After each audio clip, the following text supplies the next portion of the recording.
Assalamualaikum warahmatullahi wabarakatuh. Kita bertemu dalam pertemuan daring kedua untuk mata kuliah statistika, di mana awal ini, sebagaimana saya bahas kemarin, awal itu nanti kita akan membahas mengenai bagaimana cara untuk merumuskan masalah. Sebelum kita mulai, kita awal dengan bacaan basmalah bersama. Bismillahirrahmanirrahim. Baik, yang pertama saya bahas dulu mengenai penelitian ekonomi. Jadi penelitian ekonomi itu diawali dari yang empat dulu ya, yang awalnya statistika.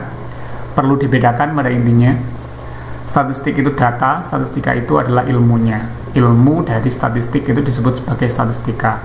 Nanti lebih lanjut di semester 5 Anda akan pelajari yang namanya ekonometrika, yang merupakan kelanjutan dari statistika, di mana dia menggunakan ilmu statistika untuk dunia ekonomi untuk mengukur persamaan regresi hubungan.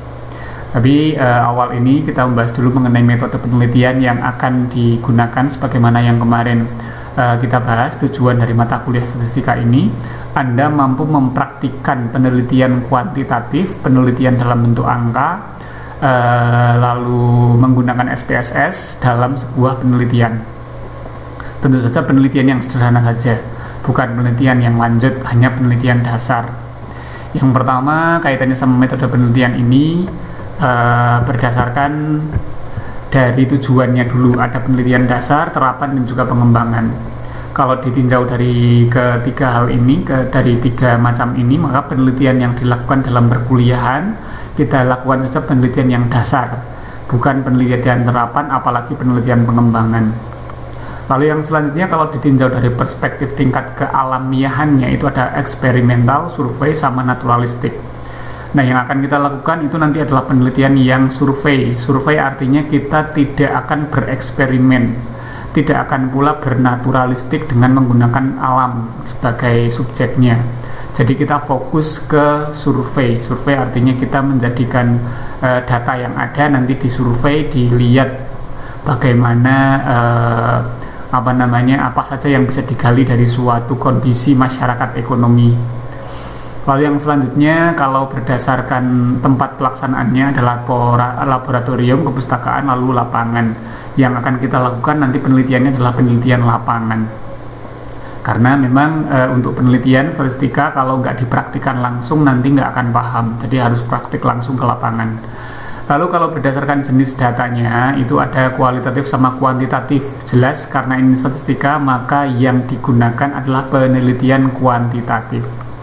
Lalu kalau ditinjau dari perspektif tingkat eksplanasinya, eksplanasi itu tingkat bagaimana menerangkannya.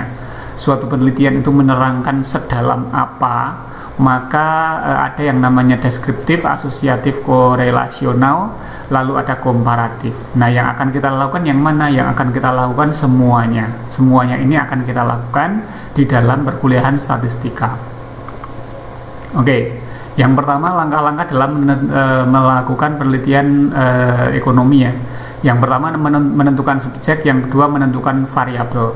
Subjek penelitian itu adalah manusia, benda, ataupun perubahan-perubahan yang perubahan uang, mata uang, inflasi, pertumbuhan ekonomi dan lain sebagainya. Yang pada intinya sesuatu yang dikaji itulah subjek. Lalu ada yang namanya variabel. Variabel itu adalah karakter dari subjek yang berpotensi mengandung permasalahan untuk diteliti. Jadi subjek itu adalah orang yang diteliti, sedangkan variabel adalah karakter dari orangnya, di mana variabel ini disebut juga sebagai objek penelitian. Jadi bedakan antara subjek penelitian dengan objek penelitian. Kalau subjek itu adalah bendanya, kalau objek penelitian itu adalah variabel atau karakteristik dari subjeknya. Lalu setelah itu nanti kita akan menentukan apa? Yang pertama, menentukan permasalahan-permasalahan yang mengacu pada satu variabel yang dianggap memiliki permasalahan, lalu menentukan hipotesa. Mengapa permasalahan tersebut terjadi? Variabel apa yang menyebabkan atau terkait? Lalu dari variabel yang telah ditentukan ya sebagai pokok permasalahan dihubungkan satu variabel yang berhubungan dengan variabel pertama yang telah ditentukan.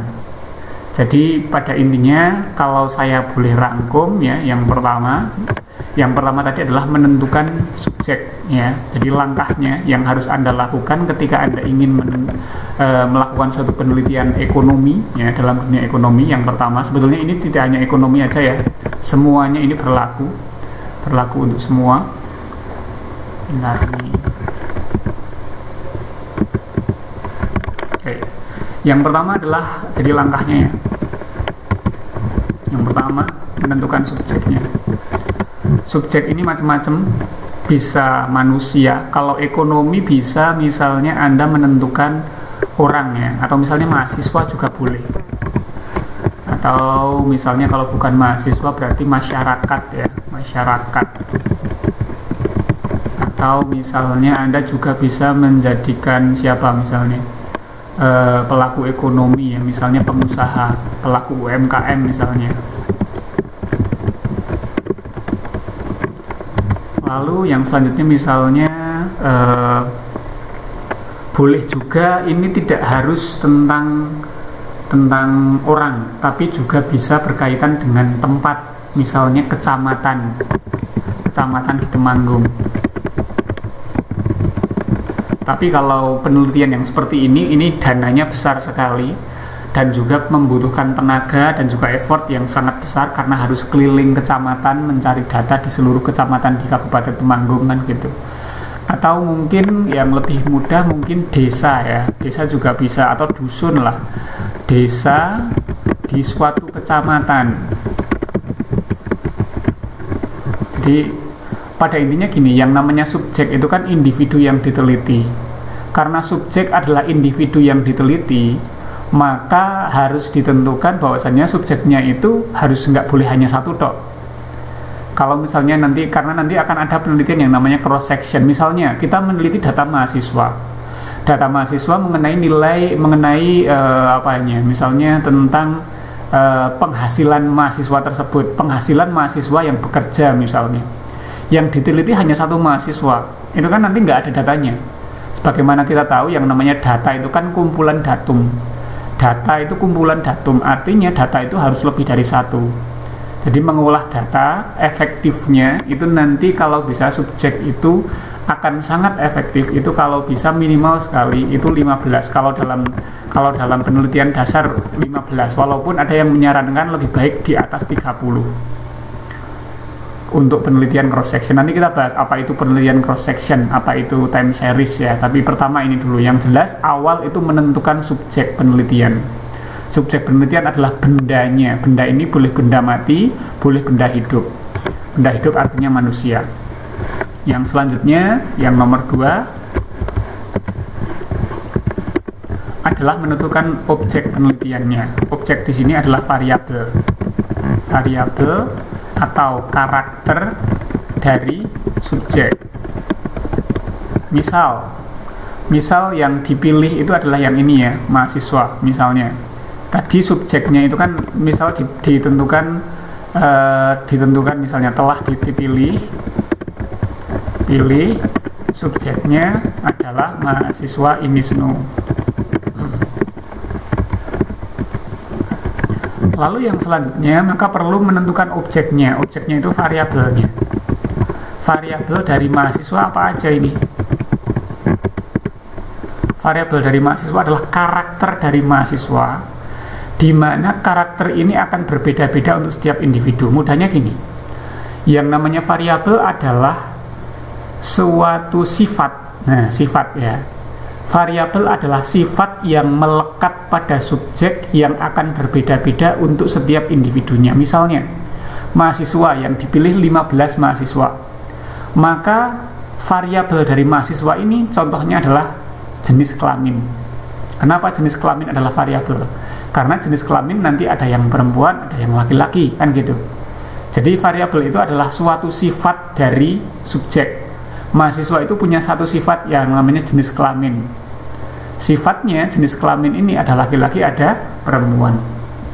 Sifat yang lain dari mahasiswa, misalnya tinggi badan dari mahasiswa, misalnya uang saku mahasiswa, misalnya penghasilan mahasiswa, itu semua adalah variabel.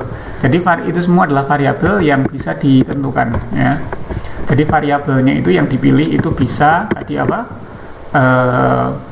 Misalnya penghasilan, lalu misalnya ada uang saku, lalu kalau misalnya yang agak kategorik misalnya status pekerjaan misalnya, saya ambil yang kira-kira berhubungan dengan dunia ekonomi ya. Kalau yang kayak jenis kelamin dan lain sebagainya itu kan nggak ada kaitannya sama dunia ekonomi. Lalu misalnya kalau mahasiswa itu yang kaitannya sama ekonomi misalnya pekerjaan. Pekerjaan, lalu apalagi misalnya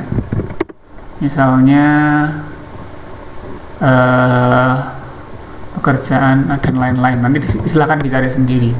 Dan subjek tidak harus mahasiswa ya, Anda bisa menentukan subjeknya apa aja. Tapi saran saya kalau bisa benda hidup artinya manusia. Bisa mahasiswa, bisa masyarakat, bisa pengusaha, itu aja yang Anda gunakan sebagai subjek. Anda pilih salah satu. Begitu pula objeknya pilih salah satu. Pilih salah satu yang kira-kira menarik untuk diteliti dan menarik untuk bisa memunculkan suatu permasalahan. Misalnya Anda mengkaji mengenai penghasilan. Penghasilan siapa? Penghasilan dari mahasiswa ini SNU. Itu kira-kira menarik nggak untuk dikaji? Atau uang saku mahasiswa ini SNU. Itu menarik nggak dikaji? Status pekerjaan dari mahasiswa ini SNU menarik nggak untuk dikaji? Nah itu. Tapi di sini nanti akan ada syarat nanti. Akan ada syarat untuk menentukan permasalahan ini. Syaratnya apa? Kita lihat ya di PowerPoint-nya. Syarat dari penentuan permasalahan ini. Oke. Variabel pertama sebagai pokok permasalahan adalah variabel terikat, variabel yang menjadi akibatnya. Variabel yang menjadi akibat. Variabel kedua yang dianggap sebagai sebab disebut sebagai variabel bebas. Jadi pada intinya nanti kita diminta untuk menentukan satu variabel yang telah ditentukan sebagai pokok permasalahan, lalu menentukan variabel kedua, di mana variabel kedua ini nanti berhubungan dengan variabel yang pertama. Dan untuk merumuskan jenis variabel ini harus tahu dulu yang namanya jenis-jenis variabel. Jenis-jenis variabel kita kaji setelahnya. Ada yang namanya jenis variabel. Oke, jenis variabel ya. Ada yang namanya variabel metrik atau non-metrik dulu. Non-metrik. Lalu ada yang namanya variabel metrik. Ada variabel non-metrik, ada variabel metrik. Variabel non-metrik adalah variabel yang bertugas untuk mengelompokkan dan juga mengurutkan. Ini hanya untuk mengelompokkan dan mengurutkan. Contoh ya, contoh dari variabel non-metrik itu misalnya jenis kelamin. Ini disebut sebagai variabel nominal. Nominal karena hanya bertugas untuk mengelompokkan. Lalu ada misalnya golongan darah. Ini juga variabel nominal karena hanya bertugas untuk mengelompokkan. Lalu ada yang namanya variabel apa misalnya? Variabel yang hanya untuk mengurutkan. Mengurutkan itu misalnya ranking ya. Ranking. Ini disebut sebagai variabel ordinal karena ini untuk mengurutkan. Lalu ada yang namanya misalnya kalau yang mengurutkan itu misalnya klasemen ya. Klasemen atau klasemen itu ya sama aja kayak ranking ya. Ini disebut sebagai variabel ordinal karena berfungsi untuk mengelompokkan. Jadi pada intinya variabel non-metrik itu terdiri dari dua. Ada variabel nominal, ada variabel ordinal. Jenis variabel berdasarkan, ini saya tambahin lagi, berdasarkan ukuran datanya. Berdasarkan ukuran datanya itu ada variabel non-metrik dan juga variabel metrik. Kalau variabel metrik itu yang gimana? Variabel metrik itu adalah bisa dioperasi hitungan. bisa dicari selisihnya, bisa dikalikan, bisa ditambahkan. Lalu ada juga bisa memiliki nilai nol mutlak, atau saya bagi dua ya. Jadi variabel, kalau yang ini kan non metrik tadi, kalau nominal itu adalah yang hanya bisa mengelompokkan. Kalau yang mengurutkan itu adalah variabel ordinal, itu yang non metrik. Kalau metrik itu nanti ada yang bisa dioperasikan. Lalu selain itu ada yang lebih tinggi lagi tingkatannya, yaitu yang bisa dioperasikan sekaligus operasikan dan memiliki nilai nol absolut. Nah, variabel yang bisa dioperasi hitungkan ini disebut sebagai variabel interval. Lalu variabel yang bisa dioperasi hitungkan dan memiliki nilai nol absolut itu disebut variabel rasio. Oke, contohnya misalnya dari variabel yang telah tadi kita pilih, penghasilan uang saku. Penghasilan uang saku itu kan bisa ditambah, bisa dicari selisihnya, bisa bisa di misalnya penghasilan sama uang saku ini contoh dari yang rasio ini. Misalnya contohnya ya, ini penghasilan. Ini contoh variabel rasio. Kenapa? Karena penghasilan itu kan bisa dikali, bisa dikurangkan, bisa dicari selisihnya, bisa dicari rata-ratanya, dan juga memiliki nilai nol. Kemungkinan nilai nol artinya apa? Ada kemungkinan mahasiswa atau seseorang itu memiliki penghasilannya itu nol, kan mungkin. Artinya itu variabel rasio. Lalu misalnya terkait penghasilan, lalu uang saku juga sama. Uang saku ini juga variabel rasio. Kalau variabel interval misalnya jumlah apa ya misalnya? Sebetulnya contoh kalau yang interval itu misalnya tinggi badan. Tinggi badan itu contoh dari variabel yang interval. Variabel interval. Kenapa? Karena bisa dioperasikan kan, misalnya tinggi badan 170 sama 180. Itu kan berarti selisihnya 10. Bisa dikurangkan, bisa ditambahkan, bisa dicari rata-ratanya dan seterusnya. Bisa dihitung. Bisa dioperasi hitungkan, namanya interval. Tetapi nggak memungkinkan adanya nilai nol, sehingga dia bukan variabel rasio, hanya interval saja. Artinya apa? Kan nggak mungkin seseorang itu tinggi badannya nol. Siapa itu orang yang tinggi badannya nol? Itu kan nggak ada. Artinya ini bukan variabel rasio karena tidak memiliki nilai nol. Kalau dia memungkinkan nilai nol, maka ini bukan interval tetapi rasio. Jadi secara lebih mudah, yang namanya pembagian variabel ya berdasarkan ukuran datanya itu ada nominal, ada ordinal, ada interval, lalu ada rasio. Dan ini semua adalah urutan. Urutannya gimana? Ini variabel yang paling sederhana. Nominal itu variabel yang paling sederhana yang hanya berfungsi untuk mengelompokkan, ordinal untuk mengurutkan. Interval bisa dioperasi hitungkan. Kalau rasio bisa dioperasi hitungkan plus bisa memiliki nilai 0.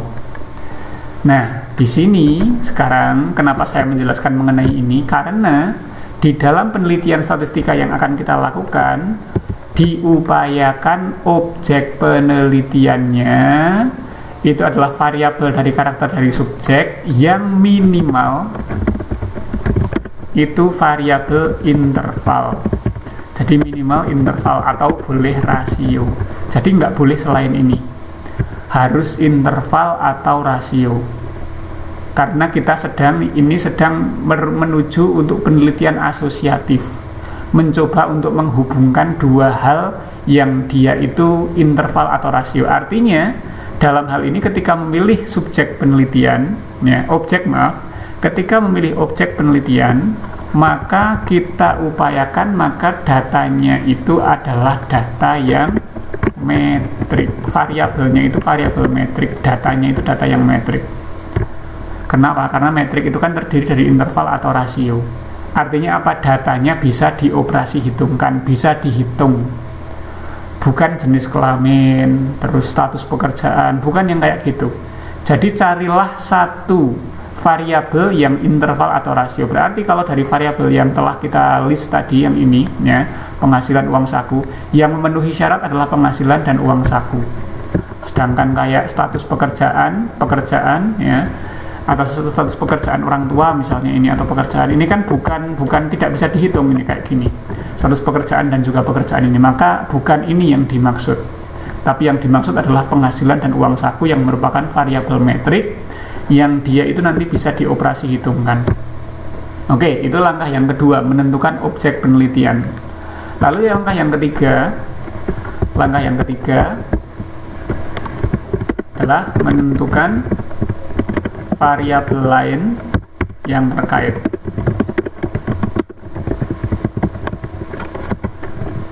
Jadi misalnya pada langkah kedua telah ditentukan, langkah kedua ini yang ditentukan penghasilan aja lah. Kita menentukan penghasilan sebagai variabel dari mahasiswa ini SNU. Berarti setelah ditentukan penghasilan sebagai variabel utamanya, maka langkah selanjutnya adalah menentukan variabel yang terkait dengan penghasilan. Maksudnya gimana? Kita cari variabel yang terkait dengan variabel penghasilan. Penghasilan itu kan variabel utama, variabel pokok yang telah dipilih. Misalnya apa yang terkait dengan variabel itu? Dengan variabel penghasilan. Misalnya penghasilan mahasiswa itu dipengaruhi oleh, dan ini harus digarisbawahi lagi ya, variabel terkait ini juga harus variabel metrik. Artinya kalau nggak interval, rasio.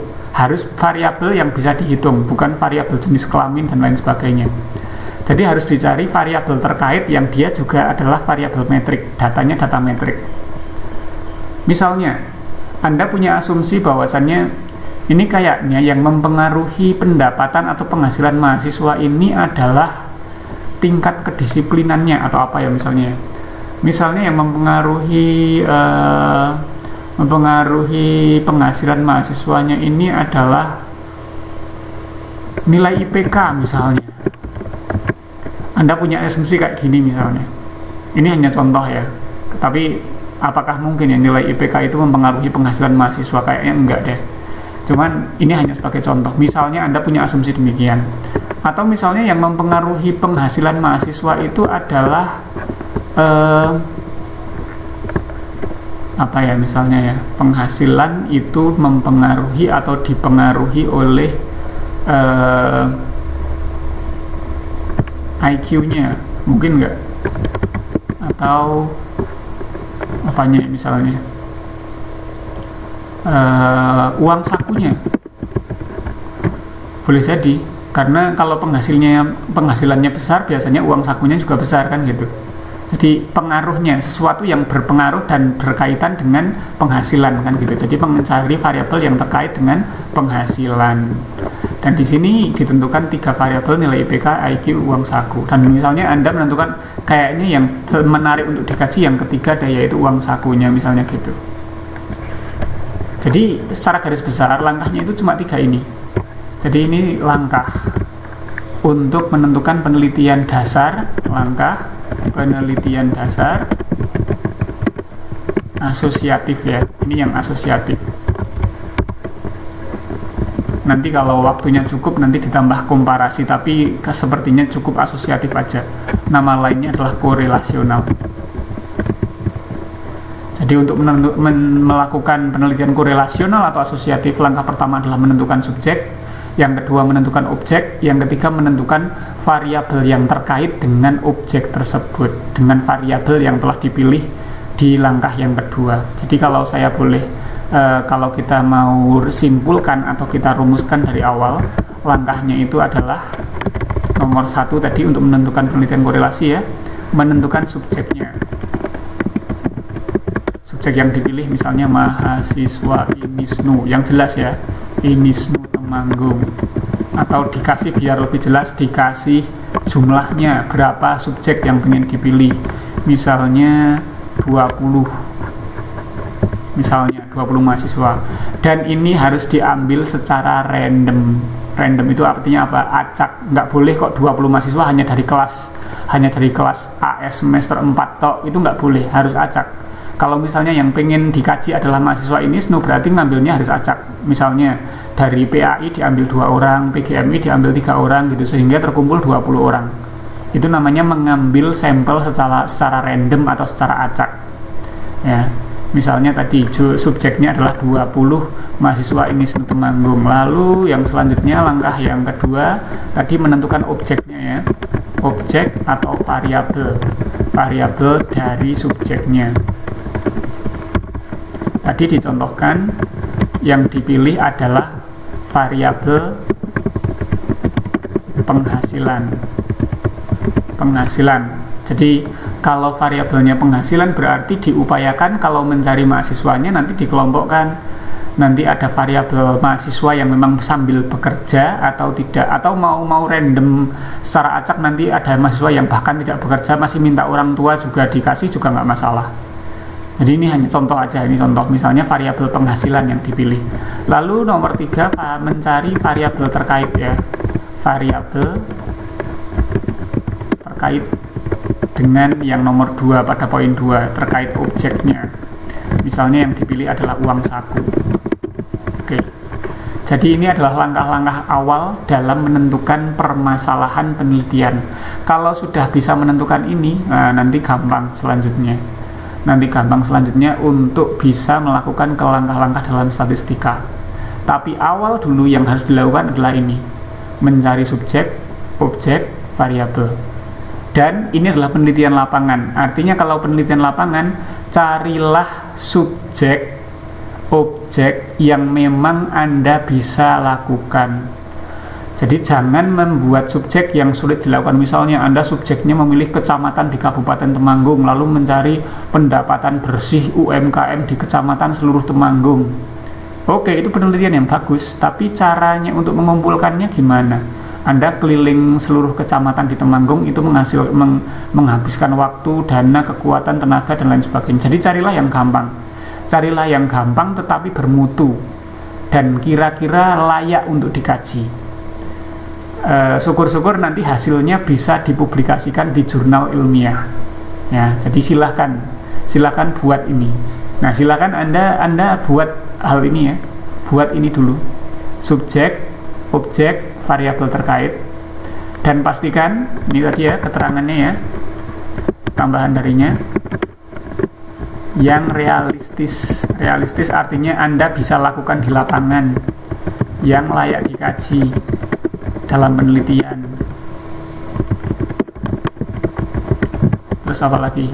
Karena ini harapannya sebagai latihan sekaligus latihan bagi Anda, karena Anda mahasiswa ES itu kan mahasiswa yang harapannya nanti penelitiannya itu kuantitatif. Harusnya kalau penelitian ekonomi nanti bisa ngambil kuantitatif. Artinya ini sebagai latihan Anda bikin proposal skripsi juga, bikin skripsi juga kan gitu. Yang layak kalau bisa yang bisa dijadikan artikel ilmiah. Nanti jadi Anda setelah perkuliahan ini itu bisa ngupload 1 buah artikel ke suatu jurnal misalnya, itu kan lebih bagus lagi. Jadi ini tugas Anda yang pertama, tugas kedua ya, karena ini tugas pertama kemarin sudah, jadi ini tugas 2. Silakan Anda buat ini dalam Microsoft Word. Tugas 2, Anda menentukan subjek, objek, variabel terkait. Yang realistis, yang Anda bisa lakukan, yang layak dikaji dalam penelitian, yang bisa dijadikan artikel ilmiah, yang kira-kira layak ya. Kalau menentukan hubungan antara penghasilan dengan uang saku ini kayaknya ini nggak layak dalam penelitian. Ya kan saya hanya membuat contoh ya. Jadi silahkan Anda buat suatu kajian ekonomi berdasarkan di daerah Anda boleh, di kampus juga boleh, yang kira-kira layak untuk dikaji dalam suatu penelitian dan realistis sehingga nanti bisa dibuat jurnal ilmiah. Oke, saya kira itu untuk pertemuan kedua ini. Silahkan dibuat, diketik ini dalam Microsoft Word, diupload di Google Form yang saya share di WA Group sebagai presensi juga untuk pertemuan kedua ini. Kurang lebihnya mohon maaf. Assalamualaikum warahmatullahi wabarakatuh.